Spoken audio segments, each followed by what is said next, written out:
Hello guys, আসসালামু আলাইকুম। আপনারা সবাই কেমন আছেন? আশা করছি সবাই খুব ভালো আছেন। আলহামদুলিল্লাহ, আল্লাহর রহমতে আপনাদের ভালোবাসায় আমিও খুব ভালো আছি। তো চলে এলাম আমার ছোট্ট পরিবারের তরফ থেকে আবারও একটা রেসিপি নিয়ে। তো আমি আজকে বানাবো খুবই সহজে নিরামিষভাবে মুসুর ডাল বড়ার আর রেসিপি। তো কারিও বলতে পারেন। তো খুবই ভালো লাগে খেতে। মাছ মাংস খাওয়া ভুলেই যাবেন। এই রেসিপিটা যদি একবার ট্রাই করে দেখেন, খুবই সুন্দর লাগবে খেতে। একেবারেই অল্প সময়ে রেডি হয়ে যাবে। ইউনিক একটা রেসিপি। তো রেসিপিটা ভালো লাগলে অবশ্যই একটু লাইক কমেন্ট শেয়ার করে দেবেন। আর চ্যানেলে নতুন হয়ে থাকলে চ্যানেলটিকে সাবস্ক্রাইব করে পাশে থাকবেন। তো চলুন কিভাবে আমি মুসুর ডালের এই কারির রেসিপিটা বানাই তো দেখে নিন। তো আমি এখানে সবথেকে প্রথম বড় বাটির 1 বাটি মুসুর ডাল নিয়ে নিয়েছি। আর আমি এটা আধা ঘন্টা ধরে ভিজিয়ে রেখে দিয়েছি, যাতে ডালটা একদমই নরম সফট হয়ে যায়। তো দেখুন, এবার আমি পানি থেকে ঝরিয়ে নিয়েছি। তো সবথেকে প্রথম একটা মিক্সিতে আমি ব্লেন্ডার করে নেব, একদম মিহি করে বেটে নেব।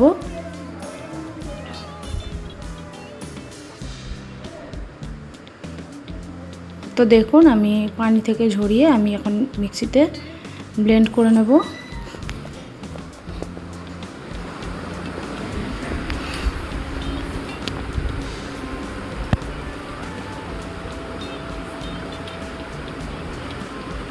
নিয়ে নিচ্ছি দুটো এখানে কাঁচা মরিচ,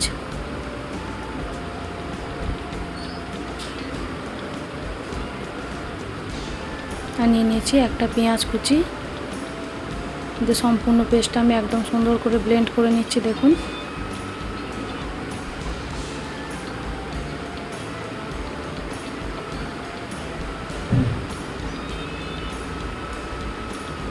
তো এরকমভাবে ব্লেন্ড করে নিতে হবে একদম মিহি করে।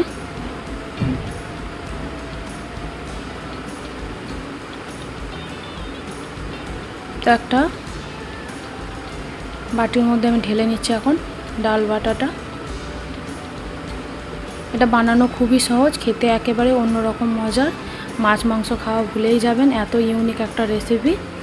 তো রেসিপিটা অজানা হয়ে থাকলে অবশ্যই একবার বানিয়ে দেখতে পারেন। তো আমি এখানে সবথেকে প্রথম দিয়ে দিয়েছি স্বাদ মতো লবণ, তারপর দিয়ে দিয়েছি লঙ্কা গুঁড়ো, সব হাফ চা চামচ করে আমি এখানে গুঁড়ো মশলা অ্যাড করছি। সামান্য পরিমাণের দিয়ে দিচ্ছি হলুদ গুঁড়ো, ধনিয়া গুঁড়ো, জিরে গুঁড়ো। আর ডালের বড়াটা ভালো হওয়ার জন্য আমি এখানে 2 চামচ বেসন ব্যবহার করব। এবার একদম সুন্দরভাবে আমি দেখুন গোলাটাকে রেডি করে নিচ্ছি। কতটা পারফেক্টভাবে হয়েছে দেখেই বুঝতে পারছেন। আমি কোনোভাবে কিন্তু এখানে কোনো পানি ব্যবহার করিনি। তো খুব ভালো মতো আমি একটু ফিটে নিচ্ছি।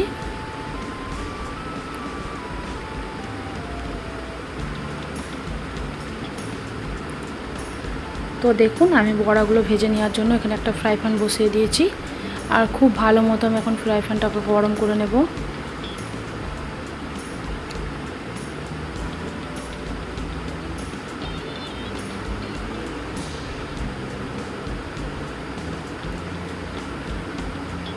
তো খুব ভালো মতো গরম করে নিচ্ছি। তারপর পর্যাপ্ত পরিমাণে আমি এখানে তেল দিয়ে দিচ্ছি।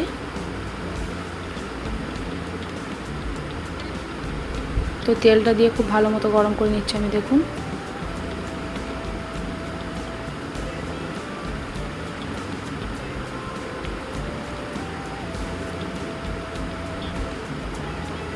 তো আমি এখানে দেখুন প্রথমে আলুগুলোকে একটু ভেজে নিচ্ছি আমি, যেহেতু কারি বানাবো।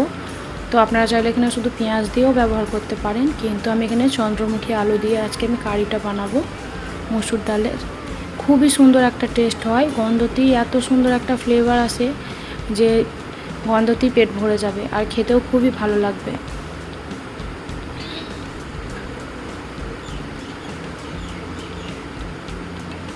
তো দেখুন, আমি খুব ভালো মতো ঢাকনা বন্ধ করে এখন আলুটাকে আমি একটু লাল মুচমুচো করে ভেজে নিচ্ছি।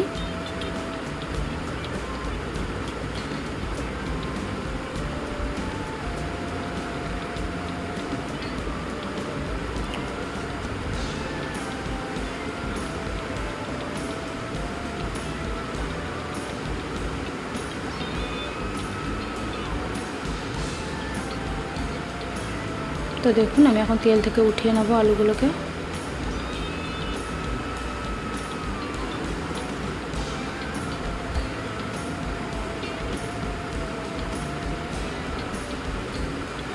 তো আলু ফ্রাইগুলো একদমই রেডি হয়ে গেছে।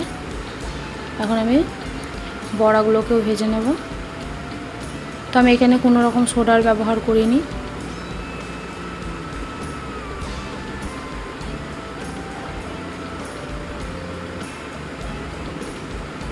তো দেখুন আমি এখনও কিছুটা পরিমাণে তেল এখানে দিয়ে দিয়েছি এবং খুব ভালো মতো গরম করে নিয়েছি। এখন আমি তো আপনাদের যেরকম মন সেরকম হিসেবে বড়াগুলোকে বানিয়ে নিতে পারেন, চ্যাপটা করে বা গোল করে, যেরকম খুশি।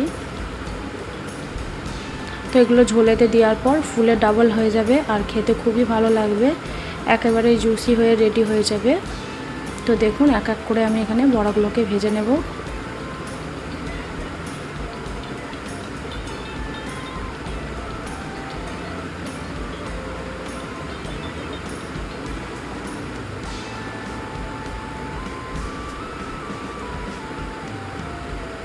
তো এটা বানানো খুবই সহজ।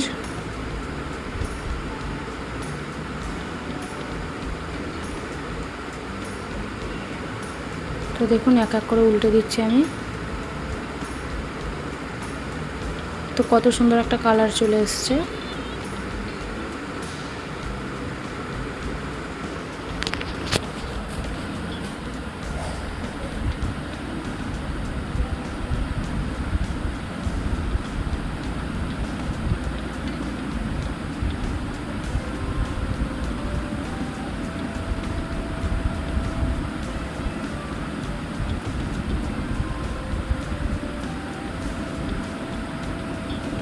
তো দেখুন এক এক করে আমি বড়াগুলোকে উল্টে নিচ্ছি।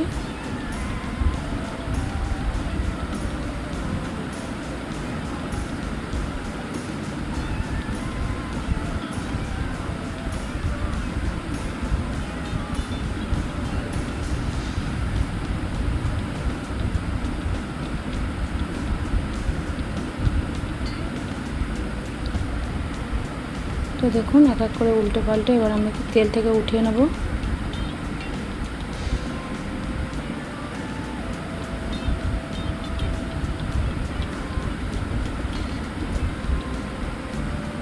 তো দেখুন তেল থেকে উঠিয়ে নিলাম।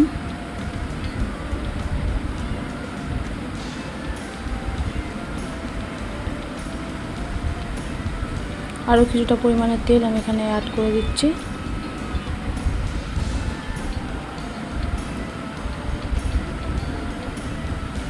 তো এখানে আমি ফোড়নে দিয়ে দিচ্ছি একটা তেজপাতা আর দিয়ে দিয়েছি একটা কোচানো পেঁয়াজ। তো খুবই সিম্পলভাবে রেসিপিটা আমি রেডি করব। গরমের জন্য একেবারে পারফেক্ট একটা রেসিপি, হালকা পাতলা।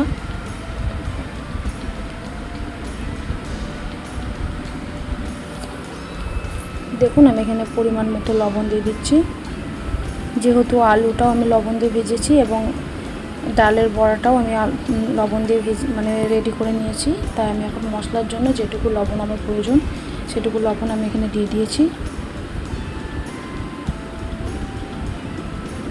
তারপর দিয়ে দিচ্ছি এখানে লঙ্কা গুঁড়ো 1 চা চামচের মতো। তারপর অল্প একটু পানি অ্যাড করে দিচ্ছি যাতে মশলাটা না পুড়ে যায়।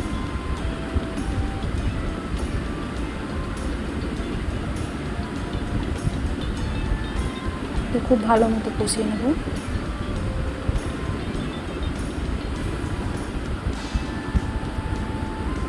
দিয়ে দিচ্ছি আদা রসুন বাটা,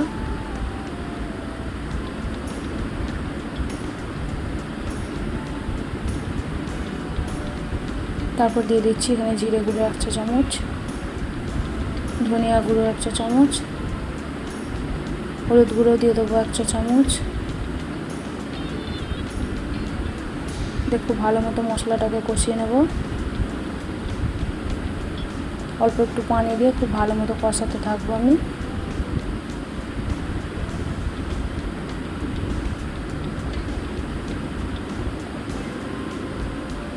তো দেখুন মশলাটা খুব ভালো মতো কষিয়ে নিচ্ছি।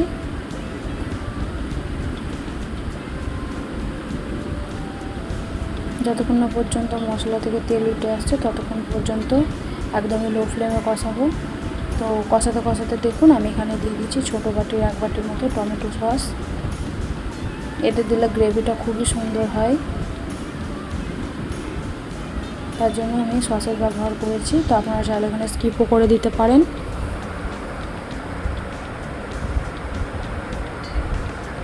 অল্প একটু পানি অ্যাড করে দিচ্ছি।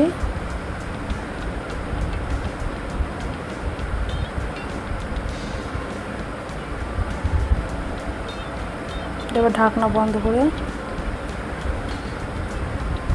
রেখে দিয়েছিলাম আমি 2 থেকে 3 মিনিট মতো। তো ফিরে এলাম তারপরে। তো দেখুন আমি এবার খুব ভালো মতো মশলাটাকে এখনও কষিয়ে নেব।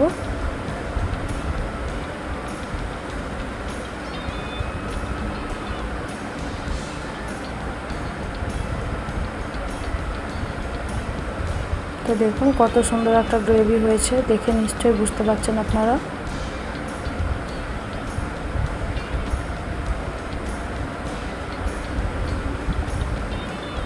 তারপর দিয়ে দিচ্ছি ভেজে রাখা আলুগুলো দিয়ে খুব ভালো মতো কষিয়ে নেব।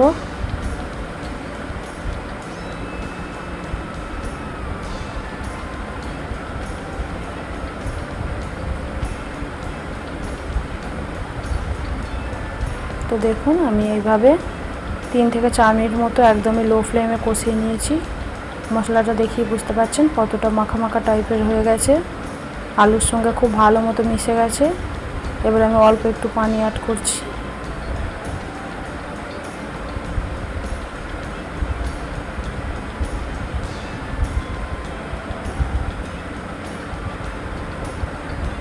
অল্প একটু পানি অ্যাড করার পর আমি আবারও রেখে দিচ্ছি 1 থেকে 1.5 মিনিট মতো। আলুগুলো যে একটু সিদ্ধ হতে বাকি ছিল তার জন্য আমি ঢাকনা বন্ধ করে আরও কিছুক্ষণ আমি সিদ্ধ করে নিলাম। তো এখন দেখেই বুঝতে পারছেন কতটা নরম, কতটা সফট হয়ে গেছে আলুগুলো। এগুলো হচ্ছে চন্দ্রমুখী আলু, খেতে খুবই ভালো লাগবে গরম গরম ভাতের সঙ্গে। যদি এই রেসিপিটা হয় আর কিছুই দরকার লাগবে না। তাই আমি এর থেকে বেশি আর আমি নাড়াচাড়া করব না, তাহলে আলুগুলো পুরোপুরি ঘেঁটে যাবে আর তখন আর ভালো লাগবে না।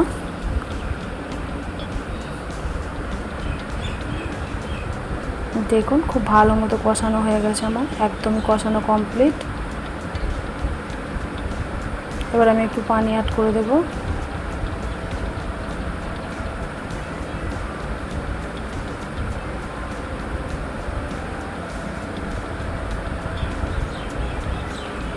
তো এখানে একটু পানি অ্যাড করে দিচ্ছি।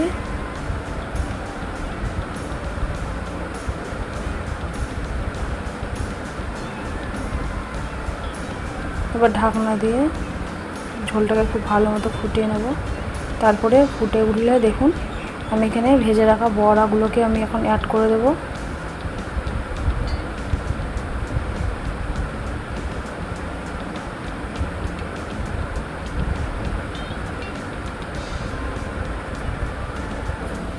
তো বড়াগুলোকে দিয়ে খুব ভালো মতো ফুটিয়ে নিতে হবে,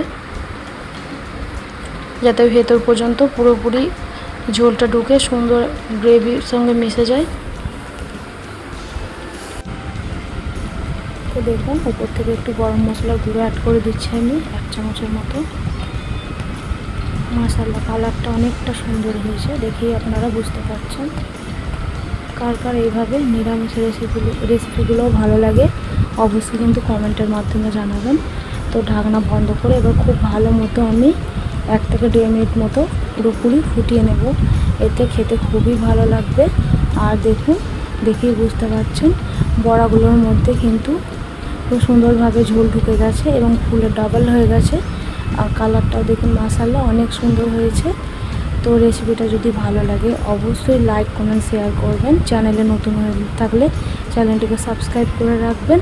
আর এরকম ইউনিক রেসিপিগুলো পাওয়ার জন্য অল নোটিফিকেশানটাকে অন করে রাখতে হবে।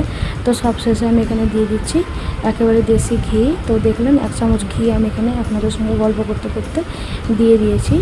তো এইভাবে নিরামিষ রেসিপিগুলো বানিয়ে দেখবেন, নিমেষেই কিন্তু 1 প্লেট ভাত নিমেষেই খাওয়া হয়ে যাবে। তো অবশ্যই লাইক কমেন্ট শেয়ার করে পাশে থাকবেন, নতুন হয়ে সাবস্ক্রাইব করে অল নোটিফিকেশানটাকে অন করে রাখবেন। এরকম সুন্দর সুন্দর রেসিপিগুলো পেয়ে যদি ভালো লাগে একটু শেয়ার করে দেবেন। ততক্ষণের জন্য সুস্থ থাকবেন, ভালো থাকবেন। আল্লাহ হাফেজ।